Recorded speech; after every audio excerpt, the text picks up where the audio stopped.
So I'm Leo Rayman. I'm a recovering advertising executive. You can see I haven't fully managed because I'm still wearing the old black uniform and try-hard trainers and yellow specs. But I think it's good not to buy too many new clothes. Why am I here today? One of the things about the ad land, the ad world that I liked, and I've left it now for several years really, maybe 6 years, but was that, and why I guess I got quite good at it, was the ability to imagine a different future for a brand. It's amazing how not everyone can do that, but it's important to be able to imagine. Imagination is an important skill, I think, and never more than now, because I think we, as a societies around the world, have sort of run out of imagination a bit too much, and there's quite a big need to reimagine quite a lot in business, in society, in politics, and I think we're at a bit of a crisis of imagination almost. And finally, why would that be relevant to you guys? Well, I can't speak for all of you, of course, and you come from different backgrounds, but I think from what I saw of roughly who's here tonight, there are people working in tech, and broadly speaking, there are people working in energy, people working in networks, people working in telco, people working in the creative industries. And in a way, I think you comprise a very special bunch of people because you're the 7.5%, which I came across this number last week. So apparently 7.5% of people live in the future. Which I think sort of makes sense, right? They're kind of already there, they're kind of thinking about it. I guess that's why you would come to a random titled talk from these people tonight. But that's really important because you've got the skills, I think, to reimagine how the world could be next. And that's what I'd like to talk about tonight. But through the lens of things like profit and revenue and cost, which is not a title I've talked to quite like this before, but I think it's going to work. So let's see. So I've got sort of three parts to this story. The first part is really about revenue and opportunity. The second part is really about cost and pain. And the third part is about future profit, but really it's about imagination. So it really seems to me that, and if you start to look for it, it's very true, that the post-fossil carbon world, post-carbon world, is actually, it's already here, it's just not everyone can see it. So these guys see it at Deep Green, and people that are working with Deep Green see it, but there are lots of places that that's not quite apparent. But it's happening more and more and more. And last winter in the UK, I think that for the first time, I forget exactly the stat, but there was more drawdown on renewable energy than particularly coal-fired and gas-fired power stations at various points. I'm getting some nods, so it must be about right. But no one tells that story, but that is damn good news, really. And it's happening in Europe too at the moment, this summer, I believe. The other thing that's kind of really inspiring and positive for me, I think, is that I got this stat when I went to a conference recently. The UK net zero economy, which is defined as some of the sectors in this room, but you can broadly imagine what it is growing at 9%. And at the same time last year, the normal economy was 0.1. So unless my maths is wrong, that's 90 times faster than the normal economy. I think that's also very good news. It's good news commercially, of course, if that's your motivation, but it's very good news because it means there's this amazing driving force of energy coming up and people and talent and jobs and so on that's going to help revolutionize our realities, and we need it. There's that McKinsey line that if you want to grow a business or do well in business, you need to be in a fast-moving stream. This is a fast-moving stream. Perhaps you're here because you know that already. There's been a lot of talk recently about the death of ESG. One of the friends of mine talks about it as the ESG recession. You know ESG, right? You've heard that phrase. But actually, I'm not sure it's true because I keep bumping into people who are really trying really hard and doing loads of work and pushing on with this stuff. And there's evidence, actually, I got this from Morgan Stanley recently, that in fact there's a boom in sustainable investing. So more people are moving more of their money towards more positive causes. Something like 15% growth last year in sustainable investing. There are issues with it. If you know finance, there are some challenges around that, but nonetheless, the direction is interesting. Something like 50% of investors want to do more of that. And this one, which I really love, 69% of Republican investors believe that companies' financial performance improves if they avoid environmental risks. I mean, it's not rocket science, guys, but it's good that they're doing that and not kind of blithely ignoring it. So even your kind of refuseniks potentially are on board. This is a stat from last week. On LinkedIn, 30% of job postings are for green jobs. By the way, there's not anywhere near enough talent to fill them, apparently. But that in itself is kind of amazing because, again, it's an indicator of this amazing growth opportunity and economic shift that's going on. Mark and I have run a few podcast shows for a while, and there's a book coming out probably early next year called The Great Transition, which is about what we're living through is this great transition. I think it's as big as the Enlightenment. It's as big as the scientific revolution. because it's going to be an enormous shift in how we live our lives. It's just we're right at the beginning of it, and when you're in it, you can't really see it. I suspect they didn't know they were in the Renaissance when it was happening. Maybe they did. This is from IBM, and I love this chart, and I will show it to you in more detail. What they did is they looked at a bunch of companies, and they tracked their growth, and they looked at how on top of it they were in terms of their sustainable transformation. The most important line being this one here for the transformation trailblazers. So over time, this is back to 21, they were growing faster than their competitors who hadn't got sustainability right. Now, in truth, I'm not sure whether this is causal, it could be a correlation, i.e. I think good companies get their shit together on sustainability and therefore they're better companies at growing, fact. And they can manage cost in their supply chain and then therefore they can manage carbon in their supply chain. So there's a bit of that going on. Nonetheless, I think it's a really interesting indicator of where successful firms of tomorrow are going. And the most interesting part of the whole thing in that whole report is this, which is the reason those companies were doing better is they were able to integrate their sustainability strategy into product design and development, ecosystem engagement, manufacturing, supply chain, customer engagement, procurement and sourcing. They were building it into the company. We work with a range of companies from the FA to the FT to Unilever to Danone to Britvic Drinks to EDF to a bunch of different people at various times. And the ones that are getting it right and are much further advanced are the ones that are pushing responsibility into functions. So that's what's happening in the good companies. And that's the firms that will win. I won't go into this in detail other than to say again, like, you could update this chart and sometimes it goes a bit flat and then it goes back up again. But broadly speaking, there are so many sectors that are growing across the economy. Wouldn't you want to be part of that reality? And we should take hope from that, I think. So that was the kind of revenue opportunity bit. Now we ought to talk about cost, really, I think, because how else can you get to a profit number, right? So let's talk about the cost. And I've tended to be, by the way, like a sort of good news, shiny, the future's going to be okay if we can be ingenious. And I sort of still believe that. Like I'm definitely an optimistic person. But it's quite interesting to reflect on some of the cost realities, even just from a business perspective, that we're all going to face or organisational perspective that we're all going to face in the next decade or so. I got this at the weekend, this number. So $1,089 is the calculation by the US Environmental Protection Agency of the cost of a ton of carbon that's emitted from a business. So how they figure that out, and you can look it up if you want the reference down the bottom, is what's the impact of the emissions on the environment, on food production, therefore on nutrition, therefore on human health, what are the impacts of the pollution on general social stability and all those things. So they factored it all in and built a model, which they think is an understatement. The point is, that's what they think the number is. At the moment in the UK, and it's really only in the energy sector, I think this is common parlance or used, I think the carbon per tonne, the number of dollars per carbon tonne is 53. So they're thinking that even in their underestimate, that it's the cost of carbon to society and the economy is much, much bigger than we're really accepting. Am I making sense of this? I'm struggling with it, but I think you get it. Yeah, you're with me on it. So I had a little play with what that would mean. And I'm going to call it necro-capitalism is dying. I'll make sure you get that clown. Do you know who that is? I took the logo off with AI. For legal purposes.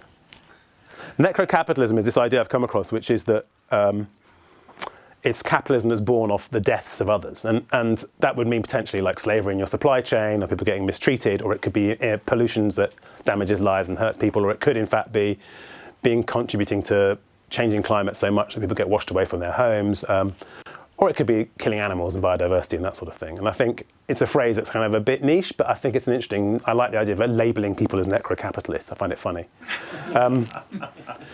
But there's a serious point to it as well, which is, and this is from Standard & Poor, and it's, I think, data that came out this summer. So S&P did an analysis of like 14,000 publicly listed companies globally.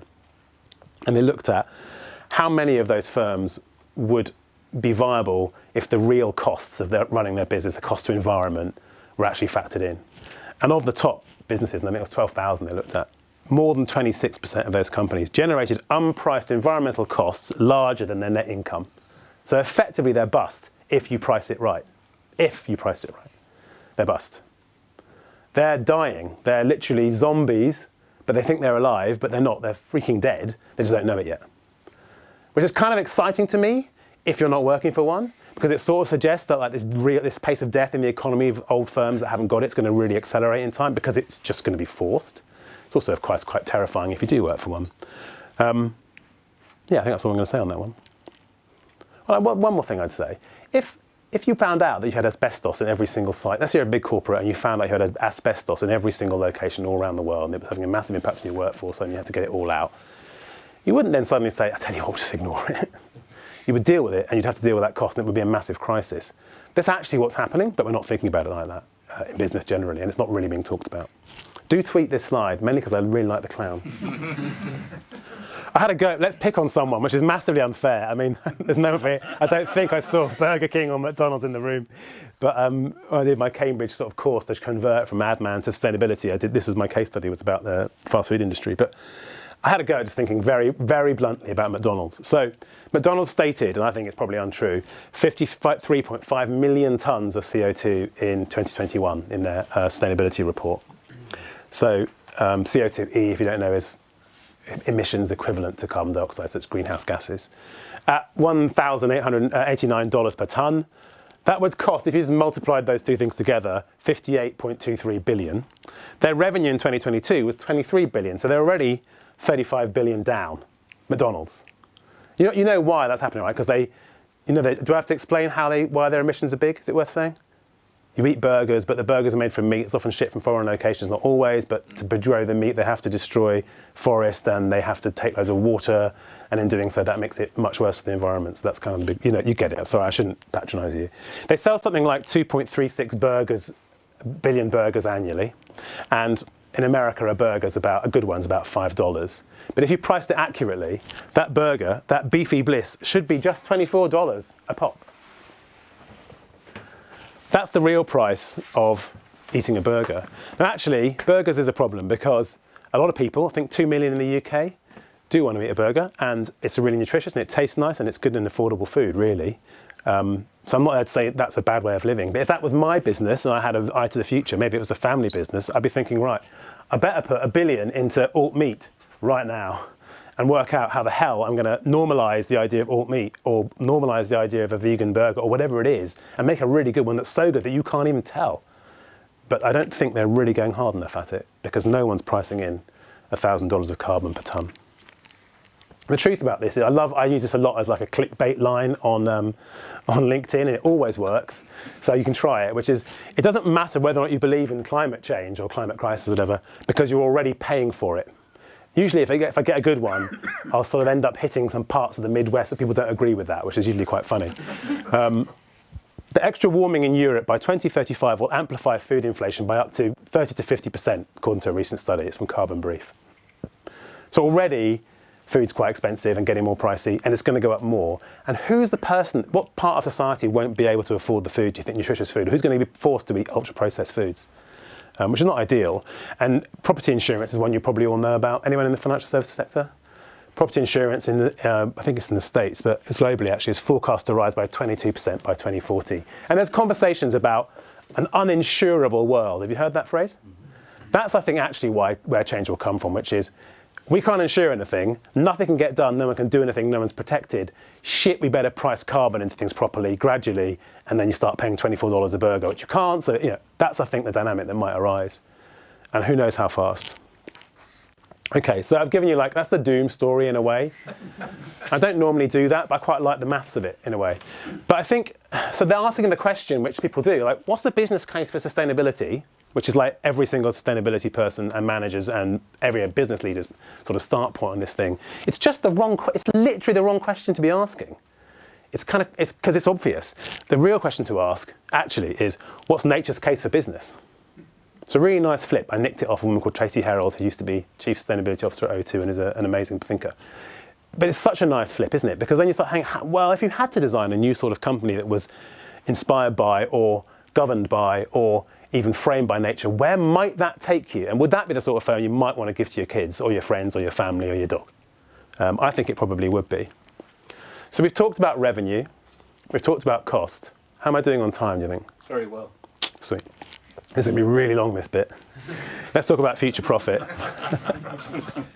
This bit is more sketchy because I guess it's the future and I'm thinking about how we could make it work, and I don't have all the answers, but maybe we can talk about it in the room afterwards and we have some provocations for you. But who's heard of the word gigacorn?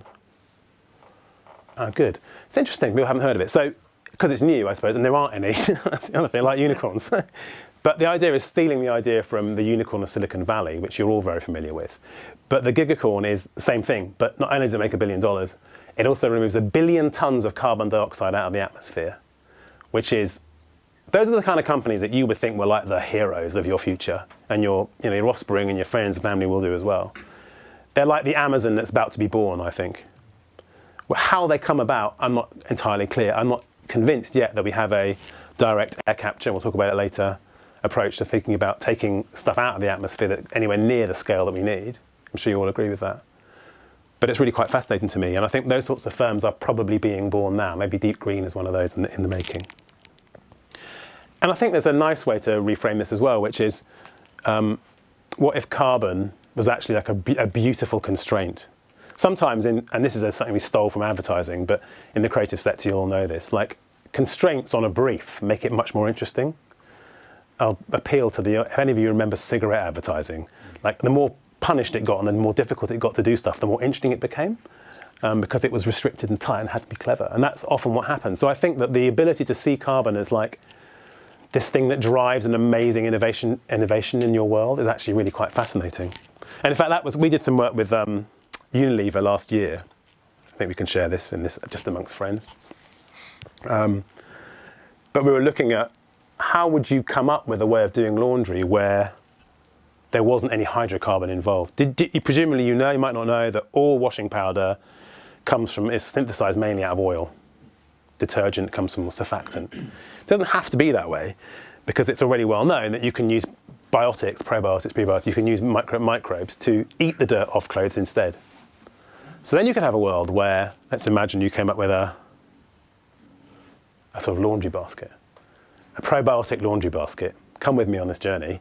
You put the stuff in the laundry basket anyway right now, and it sits there for a week or whatever and then gets washed. What if it sat there for a week and came out clean? And there's some challenges around creasing and some challenges around fragrance, which can be solved. But in that instance, there's no water being used, which is really important, certainly in some parts of the world, and very little energy in relative terms. You don't get to that thinking unless you have a carbon problem.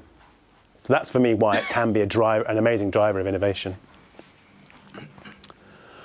I've been thinking about this then, which I think is the question: if nature made the case of business, and if nature had a business canvas, these things, what would it look like? I sketched this morning at 6:30. That's how much I love you.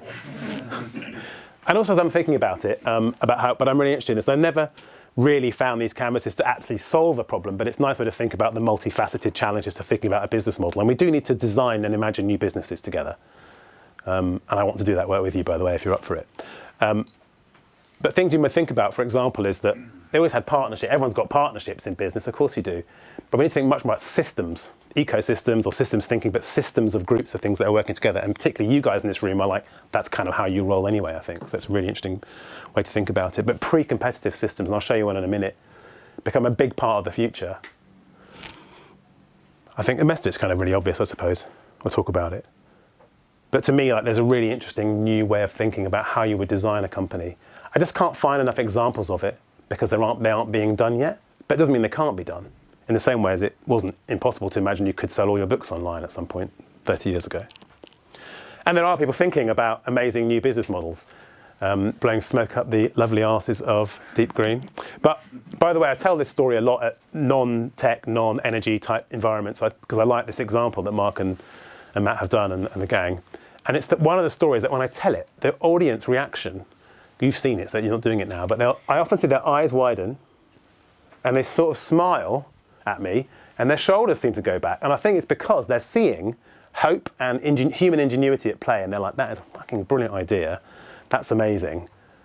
Actually, maybe we could find other things like that. I'm not a tech solutionist, I'm really not, but I do think this is a brilliant example and a sort of reference model for many, many other companies to think differently about their sectors. So that's why I raise it. And in a much more prosaic and simple way, but I still think this is brilliant. Octopus Energy, is anyone a customer of Octopus Energy? Do you use saving sessions?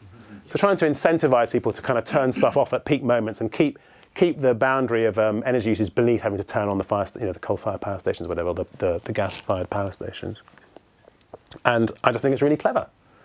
So it's easy, it's attractive, it's social, it's timely. That, by the way, EAST, EAST, you know that behavioural change model, EAST, that's part of that. Someone's given me a nod, thank God.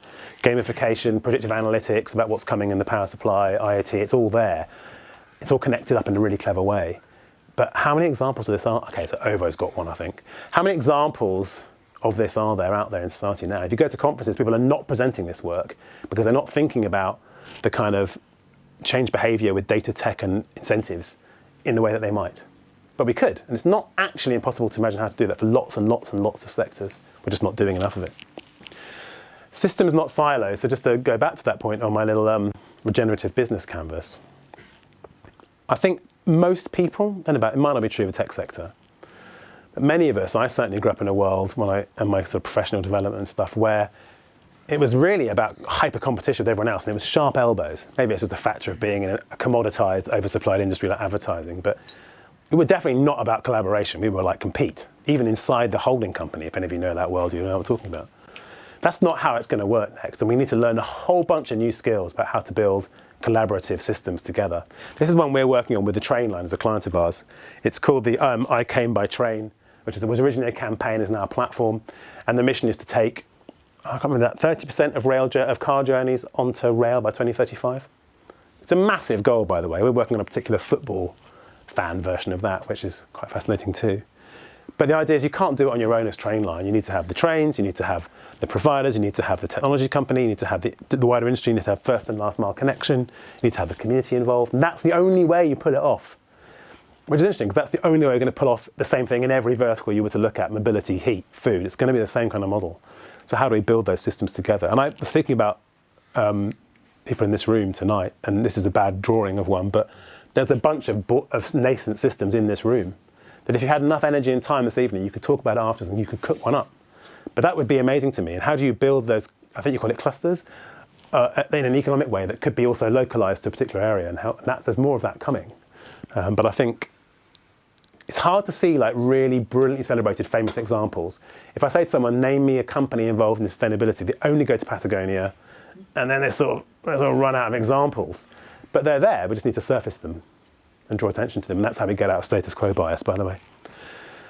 That's sort of it, really. I think we should have a conversation. I've got some provocations for you. Please get in touch with me. Please, if you took any photos, do share them, and with me, ideally, as well. Thanks, guys.